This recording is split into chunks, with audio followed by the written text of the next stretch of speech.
Depressionen, Angsterkrankungen, Panikattacken und Zwangsgedanken bzw. Zwangsstörungen sind schon lange eine Volkskrankheit. Deswegen ist es auch nicht verwunderlich, dass Antidepressiva verschrieben werden wie nochmal was.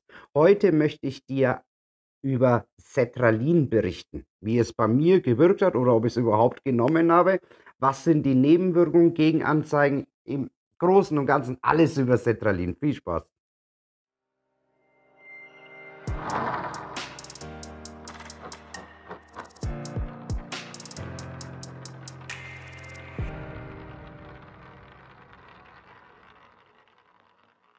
Hallo, du wunderschöne Seele. Ich hoffe, dir geht es phänomenal. Ich bin der Juan und herzlich willkommen auf dem Kanal Juan der Spanier. Heute geht es um das Medikament Sertralin. Als allererstes, was ist Sertralin? Sertralin ist ein Antidepressivum, das aus dem Bereich der SSRI kommt. Das heißt, es ist von der Wirkung sehr ähnlich wie zum Beispiel Escitalopram, Paroxetin, Fluoxetin, aber auch Citalopram. Es ist, wie gesagt, ein SSRI und sorgt dafür, dass Signale oben in deine Botenstoffe, die mit Serotonin zu tun haben, blockiert werden, damit nicht zu viel Serotonin aus der Blut-Hirn-Schranke hier oben wieder rausfließen kann. Das heißt, die These, die Theorie, ähnlich wie bei den anderen SSRI auch, ist so, dass mehr Serotonin in deinen Synapsen vorhanden sein sollen, damit du diese Symptome wie zum Beispiel Ängstlichkeit, Grübeleien, aber auch Antriebsverminderung beiseite geschoben werden. Wenn du auf dieses Video geklickt hast, dann bist du wahrscheinlich neugierig, ob dieses Medikament überhaupt für dich geeignet ist. Wenn du unter Panikattacken leidest, vor allem wiederkehrende Panikattacken in Form von einer Panikstörung, wenn du unter generalisierten Angst- oder auch Sozialphobie leidest, wenn du eine mittelschwere oder gar schwere Major-Depression hattest oder hast, oder wenn du eine Zwangsstörung bzw. unter Zwangsgedanken leidest, dann kannst du laut WHO dieses Medikament nehmen. Denn dieses Medikament sorgt dafür, also so die WHO, dass diese Symptome dann beiseite geschoben werden oder vernichtet oder wie man es nennen mag. Aber lass dir eins sagen, diese Medikamente, SSRI, ich habe es auch schon in anderen Videos gesagt, sorgen niemals, aber auch wirklich niemals dafür, dass die Ursachen deiner Probleme behoben werden. Sie bekämpfen immer nur deine Symptomatik. Das muss dir zu jedem Zeitpunkt bewusst sein. Wie ist denn jetzt eigentlich die Dosierung, beziehungsweise wenn du jetzt zu deinem Arzt gehst und er sagt jetzt zu dir, ich könnte es dir empfehlen, dass du dieses Sertralin nehmen sollst. Also, wenn du, hör mir genau zu, wenn du unter einer Depression leidest oder du zur Vorbeugung des Sertralin weiterhin nehmen sollst, damit es nicht wieder zu einem Rezidiv kommt, also zu einer Wiedererkrankung bedeutet das Ganze, solltest du auf jeden Fall eine Tablette am Tag nehmen, okay? Die kannst du unabhängig von den Zeiten oder von der Mahlzeit nehmen, entweder in der Früh, mittags, abends. Spielt hier bei Sertralin tatsächlich bei SSRI im Allgemeinen keine so großartige große Rolle. Wenn du aber unter einer schweren Form der Depression leidest oder du befürchtest, dass es wieder zu einer Wiedererkrankung kommen kann. Übrigens möchte ich ganz kurz anwenden, man sollte übrigens immer nicht nur Tabletten nehmen, sondern zusätzlich noch etwas tun. Das predige ich aber auch immer hier in meinen Videos, ne? Dann, ohne jetzt abzuschweifen, ist es so, dass du hier 2 Tabletten nehmen solltest am Tag, wenn die Packung 50 Milligramm bei Sertralin ist.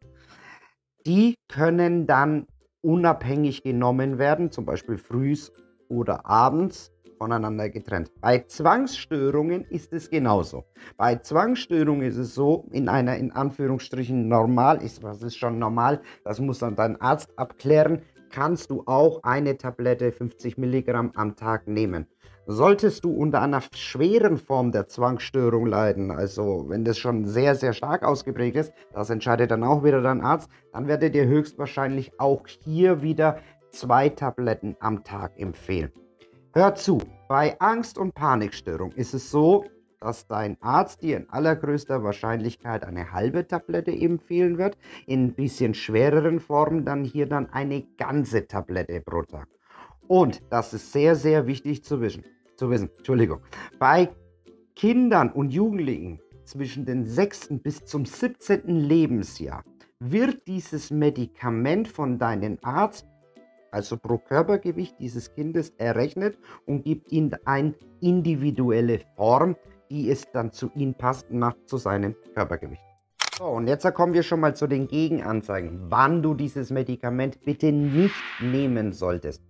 Übrigens, auf diesen Kanal kommen regelmäßig Themen über solche Medikamente, Süchte, Zwänge, Ängste, Depressionen etc. Deswegen, wenn du möchtest und mich unterstützen willst, kannst du den Kanal gerne abonnieren. So, jetzt kommen wir zu den Gegenanzeigen. Die Gegenanzeigen sind bei diesen Medikamenten folgende. Du solltest dieses Medikament unter gar keinen Umständen nehmen, wenn du unter einer Krankheit aus dem psychotischen Formenkreis leidest. Also zum Beispiel ganz klassisch die Schizophrenie. Du solltest dieses Medikament nicht nehmen, wenn du manische Zustände hast. Das kann isoliert vorkommen oder auch im Rahmen einer bipolaren Störung. Früher hat man auch manisch-depressive Erkrankungen gesagt. Du solltest dieses Medikament unter gar keinen Umständen nehmen, wenn du unter Epilepsie leidest. Du solltest das Medikament auch bitte nicht nehmen, wenn du unter sogenannten Blutarmut leidest. Das heißt, wenn du eine Anfälligkeit dazu hast, dass bei dir das Blut schnell rausläuft und nicht so schnell gerinnt. Dieses Medikament darfst du oder solltest du auch nicht nehmen, wenn du unter Diabetes leidest, also Zuckerkrankheit. Das spielt hier auch gar keine Rolle, ob es Typ 1 ist oder Typ 2. Ganz, ganz wichtig, Menschen unter 6 Jahre sollen dieses Medikament bitte auf gar keinen Fall auch nicht nehmen.